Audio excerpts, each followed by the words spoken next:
안녕하세요 여러분, 최수입니다. 오늘은 저의 친한 친구 결혼식이 있어서 하객 메이크업과 코디를 한번 해봤는데요. 제가 머리를 이렇게 어둡게 톤다운을 하고 처음 촬영하는 겟레드 이미 영상인데 바로 시작을 해보도록 하겠습니다.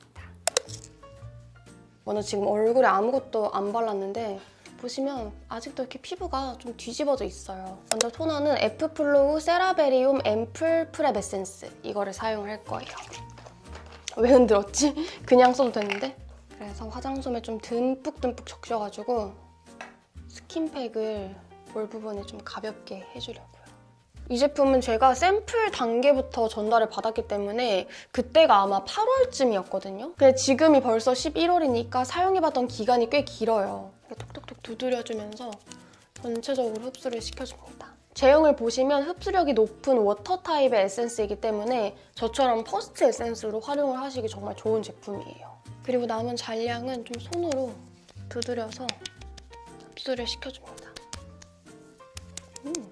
다음으로 이 에프플로우 세라베리움 앰플 크림을 사용을 해볼 거예요. 이 크림을 제가 진짜 좋아하는데 이제 한 20대 중후반이 되면은 안티에이징에 좀 슬슬 관심이 생기는 그런 나이잖아요. 근데 좀 일반적인 안티에이징 제품들이 무겁고 끈적이고 좀 피부에 발랐을 때 부담스러워서 어떤 제품을 언제 사용해야 될지 모르겠다 하시는 분들이 많으세요. 근데 이 에프플로우 앰플 크림은 개발 단계에서부터 안티에이징 기능성과 발림성, 이 두 가지 포인트를 가장 중요하게 테스트해서 만든 제품이기 때문에 기존 제품들을 사용하면서 제형이나 사용감이 좀 아쉬웠다 하시는 분들에게 추천을 할 수 있는 그런 제품인 것 같아요. 얼굴 보시면 되게 얇고 실키하게 펴발라지는 제형인데 사르르하게 흡수가 되거든요. 그래서 피부가 좀 편안하면서 가볍게, 하지만 속탄력을 좀 탄탄하게 잡아주는 그런 크림이에요. 그래서 요즘처럼 건조한 날씨에는 크림을 좀 여러 번 덧발라서 사용하시는 분들이 많은데 에프플로우 앰플 크림은 좀 덧발랐을 때 이렇게 보습감이 좀 쌓이면서도 피부 위에서 겉돌지 않고 흡수가 착착 되기 때문에 지금처럼 메이크업 전에 사용하기에도 너무 좋더라고요. 저는 수부지 지복합성 타입이라서 피부 속건조를 느낄 때가 많은데 이 앰플 크림을 아침, 저녁으로 사용을 했을 때 그런 속당김도 되게 많이 개선을 해주고 특히 낮에 메이크업 전에 이렇게 사용을 해주면 저녁까지 좀 피부 건조함이 느껴지지 않아서 그 부분이 가장 마음에 들었습니다. 그리고 가장 중요한 기능성에 있어서도 안티에이징 효과 검증을 받은 제품이기 때문에 좀 믿고 사용할 수 있는 그런 제품이에요. 그리고 빠지면 안 되는 선크림은 비디비치 UV 에센스 마일드 프로텍티브 밀크. 이게 보시면 이렇게 좀 주르륵 흐르는 엄청 가벼운 타입의 선 제품인데 저는 원래 가을, 겨울에는 약간 좀 촉촉하고 유분기가 살짝 있는 선크림을 바르는 편인데 오늘은 피부 속보습을 좀 잘 잡아줬기 때문에 이렇게 밀크 타입의 좀 가벼운 선 제품을 사용해도 될 것 같아요. 이쪽 보시면 제가 진짜 피부 상태가 지금 뭔가 피부 결은 괜찮은데 이 트러블과의 전쟁을 지금 하고 있거든요. 지금 약간 생리 전이라서 그런 것 같긴 한데 이런 데는 진짜 해도 너무하지 않나 라는 생각이 들어요. 그래서 사실 마스크 때문에 피부가 더 뒤집히고 이런 것도 있지만 피부가 좀 뒤집혀도 어차피 마스크를 쓰고 나가면 되기 때문에 그 부분이 조금 안심되는 것 같기도 하고 제가 웬만하면 컨실러를 잘 안 하는데 오늘 피부가 좀 심하게 붉긋붉긋해가지고 한스킨 블레미쉬 커버 컨실러를 사용을 할게요. 사실 이 한스킨 컨실러가 유명하다라는 거는 예전부터 알고 있었는데 제가 컨실러에 큰 관심이 없었어요. 그래서 그냥 구매해야겠다라는 생각을 안 하고 있다가 최근에 피부가 계속 뒤집혔을 때는 이거 진짜 커버를 해야겠다, 이대로는 안 되겠다 싶어서 이 한스킨 제품을 구매를 했었거든요. 이거 진짜 유명한 이유가 있구나라고 사용을 하자마자 바로 깨달았던 제품이에요. 왜냐면 이게 컨실러가 스틱 타입도 있고 팟 타입도 있고 좀 다양하게 출시가 되는데 보통 피부에 사용을 했을 때 가장 좀 꾸덕하게 밀착이 되는 게 팟 타입이거든요. 얹어 놓을 때는 커버가 되는 것처럼 보이지만 이제 퍼프로 살짝 두드려서 밀착을 시켜주다 보면은 그냥 퍼프에 같이 이렇게 묻혀져가지고 벗겨져 나가버리는 그런 제품들이 되게 많았어요. 근데 이 한스킨 컨실러는 자국에 얹어주잖아요? 그러면 고정력이 되게 좋아요. 이렇게 좀 붉긋붉긋한 부분에 컨실러를 발라주고 나서 조금만 기다려준 다음에 퍼프를 사용해서 컨실러를 펴바른 부분에 이렇게 밀어서 바르지 않고 그냥 이렇게 90도로 톡톡톡 해서 조금 더 밀착을 시켜주는데 그때도 이렇게 제형이 밀려 떨어져 나가지 않고 좀 잘 붙어있는 느낌이라서 너무 좋았어요.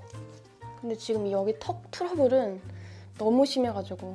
제가 본의 아니게 트러블이 심해지면서 요즘 컨실러를 되게 여러 개 구매를 했는데 그중에서 가장 마음에 들었던 컨실러가 이 한스킨 블레미쉬 컨실러였습니다.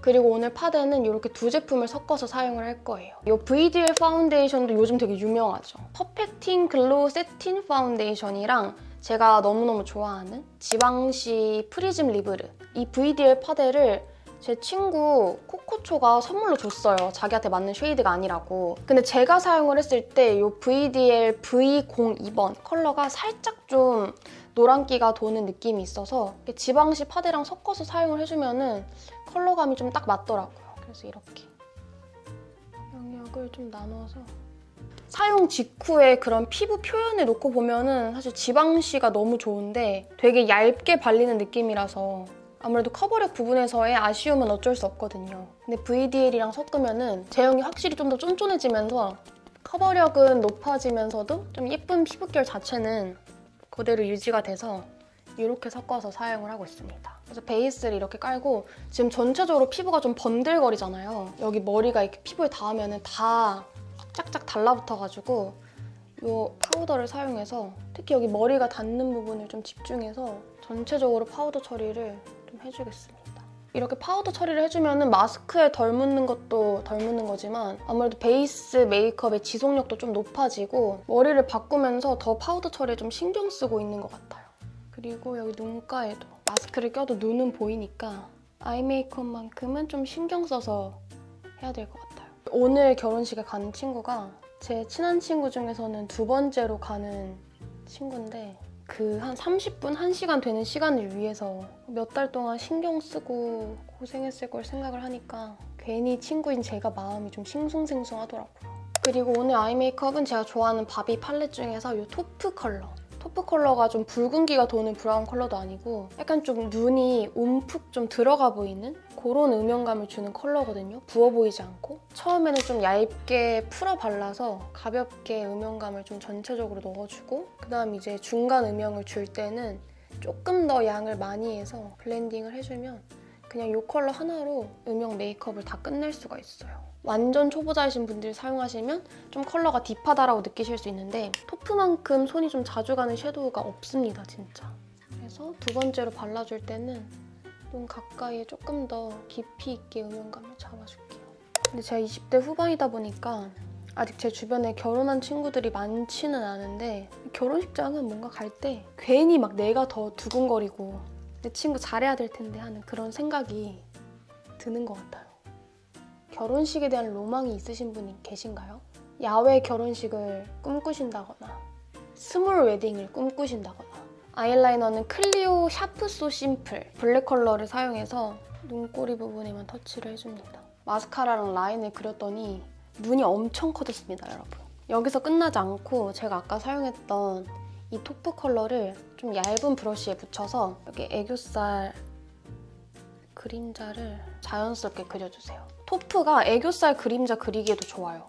제가 원래는 쉐딩 컬러를 사용해서 애교살 그림자를 넣고 했었는데 그것보다 토프 컬러로 터치를 하는 게 좀 더 자연스럽고 좋은 것 같아요. 그리고 이 위쪽에 있는 제가 좋아하는 샴페인 쿼츠 컬러를 사용해서 애교살에 이렇게 포인트를 줍니다. 이렇게 애교살에 포인트를 주고 다시 또 한번 토프를 살짝 묻혀서 이번에는 여기 뒤트임을 해줄 거예요.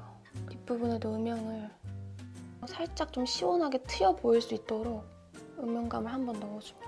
여기 뒤트임 메이크업을 해줄 때는 애교살을 먼저 그려준 다음에 가장 마지막에 터치를 해주는 게 눈 모양과 비율을 맞출 수 있어서 가장 좋은 것 같아요. 결혼식이라니 진짜. 하울에서 보여드렸던 홀리카 쉐딩을 사용해서 콧대 음영을 넣어줄게요. 제가 생각할 때 페리페라보다는 홀리카가 조금 더 발색력이 좀 더 좋거든요. 좀 더 빠르게 내가 원하는 쉐입을 잡아서 음영감을 잡을 수 있다 라는 건 장점인 것 같고 양 조절 잘못하면 좀 쉐딩 티가 날 수 있다. 이건 좀 단점인 것 같아요. 오늘은 인글롯 블러셔는 생각보다 양을 되게 적게 잡아야지 좀 자연스럽게 발색이 나오더라고요. 제가 언제 한번 되게 욕심내가지고 발색을 좀 과하게 올렸던 적이 있거든요. 너무 불타는 느낌이 들어서 조금만 양 조절을 해서 한번 톡톡톡 하기 시작했으면 이 양이 전체적으로 고정이 될 때까지 계속 두드려주세요. 계속. 넓게 넓게 펴발라가면서. 이렇게까지 컬러가 옅어졌다 하면은 반대쪽에도 그 다음 이제 좀 부족하다라고 생각이 들면은 그때부터도 이제 조금씩 얹어줘야지 확실히 좀 자연스럽게 영역을 잡아서 이런 크림 블러셔 발색을 할 수 있는 것 같아요.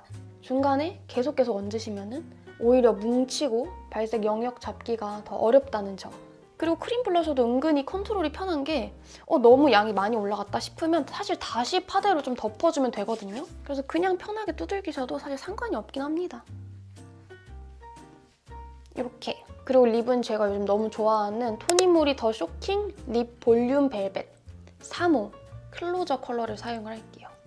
이게 질감이 되게 이렇게 발색력이 잘 올라가는 벨벳 제형인데 컬러감이 예쁘고 밀착력이 되게 좋아요. 하지만 이게 좀 건조한 만큼 각질 부각이 있기 때문에 각질 관리를 필수적으로 하고 발라주셔야 예쁘게 바를 수가 있습니다. 이렇게. 딱 립을 바르는 순간 전체적으로 생기가 확 돌면서 살아난 느낌을 받으셨을 거예요. 그리고 아까 사용했던 이 홀리카 사용해서 쉐딩을 좀 해야 돼요. 마스크를 끼기 때문에 쉐딩을 굳이 해야 될까? 싶은 생각도 들긴 하는데 혹시 마스크를 벗을 수도 있으니까 최대한 좀 턱 부분 쉐딩은 갸름하게. 확실히 헤어 컬러를 좀 어둡게 하다 보니까 약간 립을 좀 채도 있는 컬러를 발라야지 더 잘 어울리는 느낌이 있더라고요. 그래서 이렇게 하객 메이크업은 다 해봤고요. 그냥 옷을 좀 갈아입고 오도록 하겠습니다. 준비를 다 하고 왔습니다, 여러분. 머리는 그냥 좀 가볍게 웨이브를 넣었고요. 안쪽엔 좀 약간 밝은 걸 입었는데 바깥 부분에 이렇게 블랙 트위드 자켓을 입고 하의는 그냥 깔끔하게 블랙 슬랙스를 입으려고요. 그래서 이렇게 저는 나갈 준비를 다 해봤고요. 오늘도 소중한 시간을 저랑 함께 해주셔서 너무너무 감사드리고 우린 또 다음 영상에서 만나요. 안녕.